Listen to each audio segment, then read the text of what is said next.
Eu acho curioso, me chama a atenção, como não só na história, lá no passado, desde o passado mais longínquo, mas ao longo da história da igreja e até nos dias de hoje, existe uma soberba que ela permeia a humanidade, inclusive pessoas que estão no meio cristão, que colocam assim, que pessoas que têm uma fé autêntica, a fé bíblica em Cristo, elas são tratadas assim como gente, sabe, gente ignorante, né? Já aconteceu comigo, de alguém dizer para mim assim, como é que eu poderia, como é que eu posso, né, ter a mesma fé e as mesmas relações de gente tão ignorante, né? Gente preocupada comigo, porque achou que eu estava muito perdido por acreditar na cruz do Calvário. É interessante isso. E as mesmas pessoas se dizem cristãos. É como se fosse assim, olha, é legal ter uma religião, mas não exagera, sabe? Não leva isso tão assim, porque não é bom. Isso já acontecia, ó, no começo da história da igreja. E hoje a gente vai ver um bocadinho disso. Olá, seja bem-vindo. Aqui nós estudamos a Bíblia. 1 Coríntios é o nosso livro de estudo nesse momento. Primeira carta de Paulo, o apóstolo, à igreja em Corinto. Senhor nosso Deus, obrigado por essa carta e obrigado pela tua igreja. E obrigado porque o Senhor recebeu na sua igreja as pessoas simples, as pessoas sem instrução, as pessoas desprezadas pela sociedade. Mas o Senhor também recebeu os ricos, os intelectuais, os doutores. E o Senhor tornou a todos o corpo de Cristo. Obrigado por isso, Senhor. Nos ensina essa unidade. Em nome de Jesus. Amém. Amém. Eu sempre convido você a dar o seu amém para que você ore junto comigo. Bom, estamos aqui na primeira carta de Paulo aos Coríntios, hoje a partir do verso 26. Uma igreja muito louca. Uma igreja que nós vamos ver aqui. O que a gente viu no capítulo 1, olha, é pouca coisa perto do que vai aparecer ainda. Ainda assim, uma igreja que Paulo estabeleceu desde o começo. Capítulo 1 ele já estabeleceu, nós vimos isso anteriormente, né? Olha, eu dou graças a Deus por vocês. E ele explica tudo, né? E Paulo não poupa palavras para demonstrar o seu amor por aquela igreja e a sua certeza de que tudo isso aqui vai finalizar com as pessoas sendo irrepreensíveis diante de Deus no dia do juízo. Isso é muito interessante. Paulo dá toda essa chamada para eles, mas com essa firmeza de amor no coração e amor nas palavras também. E aí ele chegou aqui ao verso 26, né, onde ele vem trazendo uma lógica, uma sequência do contraste entre a sabedoria do ser humano que não quer Deus e a sabedoria do ser humano que quer Deus. Seja na cultura judaica, seja na cultura grega, que era a cultura do mundo antigo todo, né? A cultura grega ela permeou todo esse mundo antigo que Paulo estava. Vou lhe explicar um pouquinho antes então no texto, tá? Quando a gente lê o profeta Daniel, que a gente ainda vai estudar juntos, tá? E no momento que eu gravo esse vídeo aqui, eu acho que já foi publicado aqui no canal, dê uma pesquisadinha na playlist de textos antigos. Eu sempre faço introdução aos livros do Antigo Testamento, e eu acredito que já está publicado a introdução a Daniel. Daniel, ele, num momento da história, ele tem uma clareza profética, que eu não vou aqui entrar em detalhes, mas envolve mais gente, mas qual foi essa clareza profética que ficou registrado? Uma sucessão de reinos, com o reino da época de Daniel e outros que viriam, e a sucessão é Babilônia, como grande potência mundial, depois da Babilônia, a Pérsia, depois da Pérsia, a Grécia, e depois da Grécia, Roma. O que aconteceu é que quando a Grécia foi a potência mundial, com Alexandre o Grande, Alexandre ele foi invencível. Ele nunca perdeu uma batalha. Tá? Nunca perdeu uma batalha. Ele expandiu o mundo grego por todo o mundo conhecido. E ele levou o idioma grego e a cultura grega e o conhecimento, os livros, para o mundo todo. E isso foi como um tapete onde o evangelho caminhou por cima depois. Quando o mundo inteiro falava grego, ainda que falasse outros idiomas, o mundo conhecido da época, inclusive Roma, que falava latim, mas as pessoas em Roma se orgulhavam de herdarem a cultura grega, nesse momento, quando o evangelho vai se expandir, os apóstolos, os evangelistas, os líderes, eles vão com o idioma grego.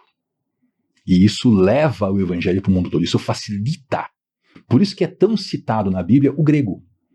Não é só o grego da Grécia, é todo mundo de cultura grega que naquele momento só quem não era dessa cultura eram os judeus, ainda que uma boa parte dos judeus também fosse de cultura grega, tá? Mas aqui uma curiosidade para você, você pode pesquisar um pouquinho sobre o termo Septuaginta, a tradução dos 70. É a Bíblia, é o Antigo Testamento traduzido para o grego, e é quando você vê aqui no Novo Testamento citações do Antigo, eles estão citando a tradução Septuaginta. Você pode conferir que é isso que está lá, tá? Uma tradução bem interessante, muito importante para a história também do Evangelho. Por isso que Paulo fala aqui de gregos. Aí Paulo agora faz tudo isso e ele chega no verso 26 e diz assim: irmãos, ele convida a igreja agora a um raciocínio. Irmãos, pensem no que vocês eram quando foram chamados. Paulo chegou em Corinto como missionário e começou um trabalho, começou do zero. Agora a igreja está estabelecida. Nesse momento da carta, a igreja está forte, já tem anos de história, tá? Paulo está em Éfeso nesse momento, escrevendo essa carta. Ele e Sóstenes, juntos, mandando essa carta para Corinto para corrigir, porque a igreja está enlouquecida. E aí Paulo manda essa carta. Ele fala assim, agora pensem, vamos voltar lá para o tempo em que esse trabalho começou. Pensem no que vocês eram quando vocês foram chamados para o Evangelho. Poucos de vocês, nos padrões humanos, seriam considerados sábios. Pessoas eruditas, pessoas estudadas. Poucos. Poucos de vocês eram poderosos. Ele está falando aqui da fundação da igreja.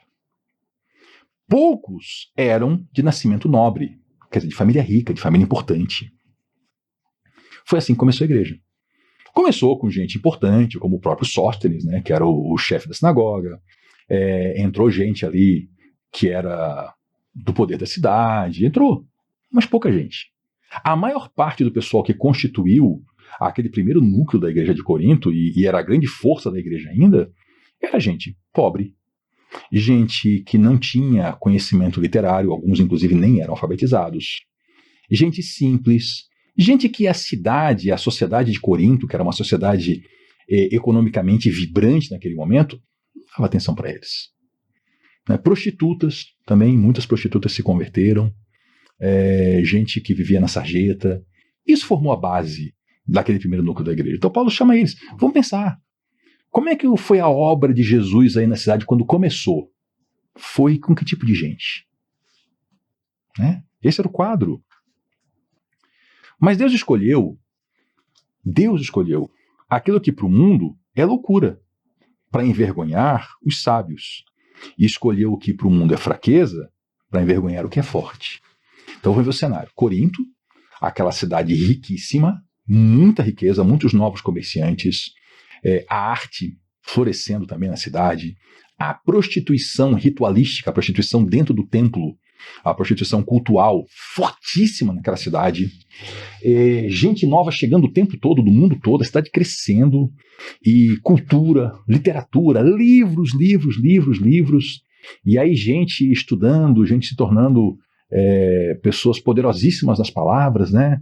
E gente com muita grana, comércio. E aí o pessoal olha e diz assim, formou-se a igreja, né? Os adoradores do único Deus que existe, o Senhor Deus, nosso Pai. E aí o pessoal olhava assim, o que é essa igreja aí? A maior parte, com as exceções ali, mas a maior parte. Pobre, prostituta, gente sem dinheiro, escravo, ex-escravo, o que a cidade chamava de ralé. Como é que Deus olha para aquilo lá e vê, meu povo, Deus escolheu o que para o mundo é loucura para envergonhar o sábio, escolheu o que para o mundo é fraco para envergonhar o forte. Onde é que está a verdadeira força? No Evangelho. Não está na ponta da lança do romano que matou tanta gente. Está no Evangelho, que trouxe vida a tanta gente. Matar o ser humano, infelizmente, é fácil. Aprisionar o ser humano, infelizmente, é fácil. Oprimir o ser humano, infelizmente, é fácil. Libertar, dar vida, só a cruz do Calvário. O que é loucura e escândalo para judeus e gregos.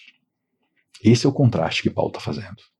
Gente, acorda, vamos lembrar quando vocês chegaram ao Evangelho, olharam ao redor na igreja. O que era a igreja, gente?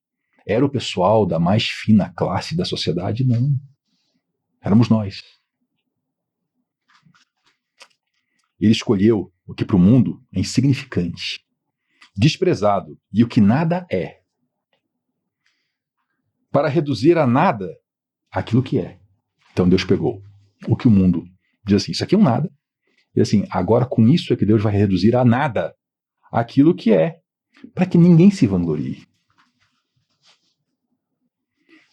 As pessoas são feitas sábias pelo seguir a Cristo. E aí elas não têm do que se vangloriar, porque receberam tudo.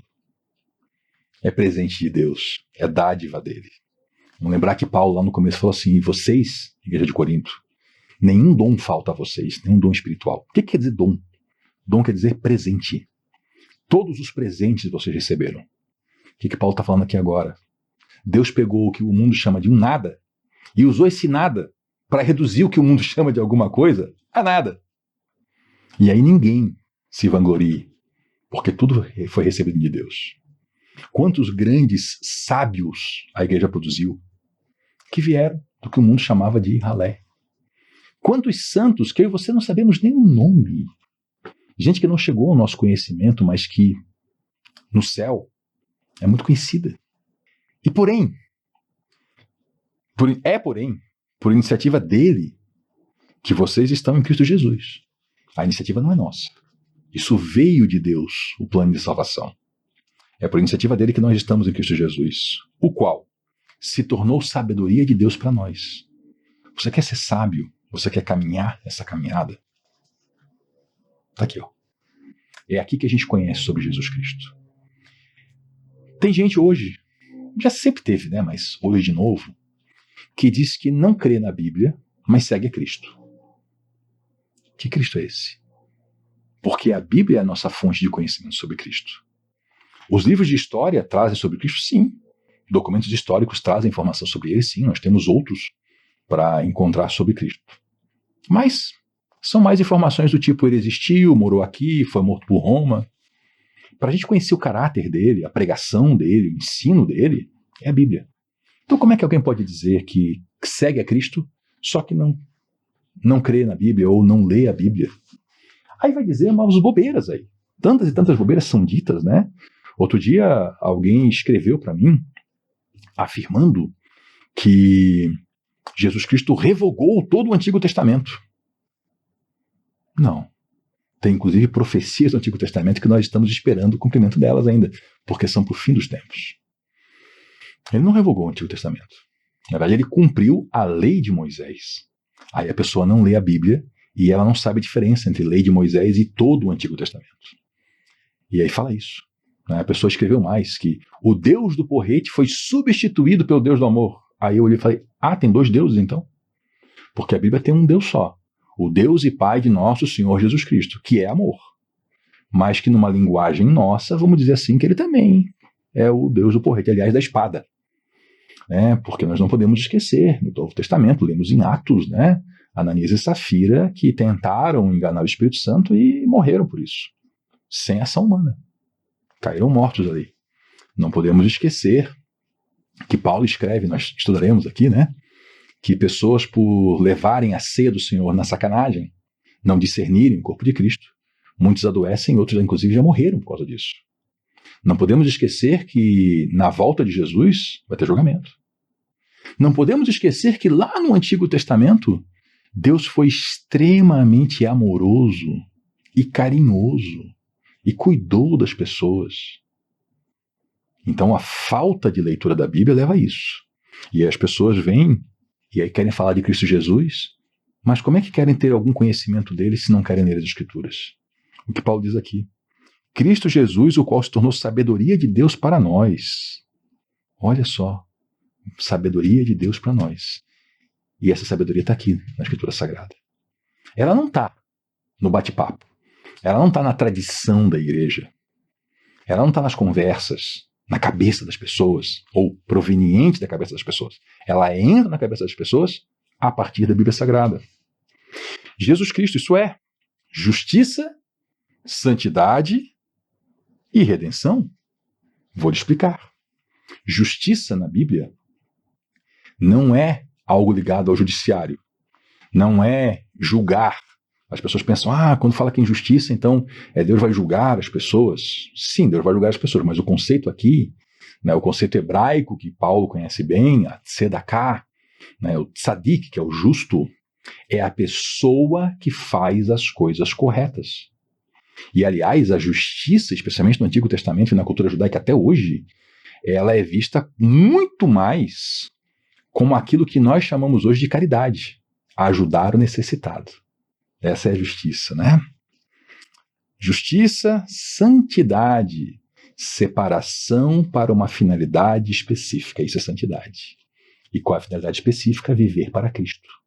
Não é a perfeição, é a separação para essa finalidade. Eu busco o máximo agradar a Cristo. Não quer dizer que eu vivo na pureza, na perfeição e sem pecado. Isso só na glória. Aqui eu tenho que me arrepender de novo, voltar para a cruz e pedir perdão. Isso também é santidade. E redenção. Redenção é salvação, né? Redimir alguém, o conceito de redenção, ele vem da relação com os escravos. Quando havia um escravo e alguém comprava a liberdade para esse escravo, isso era chamado de redenção. Né? O escravo foi redimido, e às vezes também se fazia redenção com dívidas. Né? Alguém tinha uma dívida, vamos supor, a pessoa pegou um dinheiro emprestado e não conseguia pagar. Ela poderia se tornar escravo, ela poderia ser escravizada por causa da dívida. E aí vinha um benfeitor, alguém com muita grana, e dizia assim, eu vou pagar essa dívida do fulano. E agora a dívida é minha, eu estou comprando essa dívida, né? Então a pessoa vinha, comprava a dívida e agora o devedor devia a ele. E ele dizia assim, não me deves nada. Eu comprei a dívida para que você não virasse escravo. Então essa é também de redenção. O Senhor Jesus, ele comprou o pagamento das nossas dívidas, do nosso pecado. Por quê? Como é que se paga pecado? É a morte eterna. O salário do pecado é a morte. Cristo comprou, ele entregou sua vida na cruz, ele morreu no nosso lugar.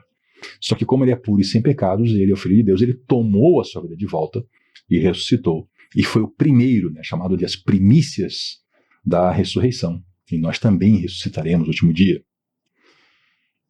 Para que é isso tudo aqui que Paulo está falando? Para acontecer do jeitinho que está escrito lá no profeta Jeremias, capítulo 9, verso 24. Jeremias já dizia assim, você quer se gloriar de alguma coisa, você quer ter alguma vantagem para contar, vamos dizer assim, né? Não é exatamente isso, mas no sentido de falar algo bom, grandioso. Então, quem quer se gloriar? Quem se gloriar? Glorie-se no Senhor. Então, eu vou falar agora de mim. Eu que estou aqui, né? Eu, Carlos, estou aqui olhando para essa câmera, falando com você que está aí do outro lado me vendo. Do que eu posso me gloriar? Do Senhor. Ele é minha glória. Porque tudo o que porventura eu tenha, tudo que eu tenho, tudo que eu sou, tudo que eu fiz, tudo isso foi Ele que me concedeu. Afinal de contas, foi Ele que me criou. Né? E eu vim a esse mundo sem nada.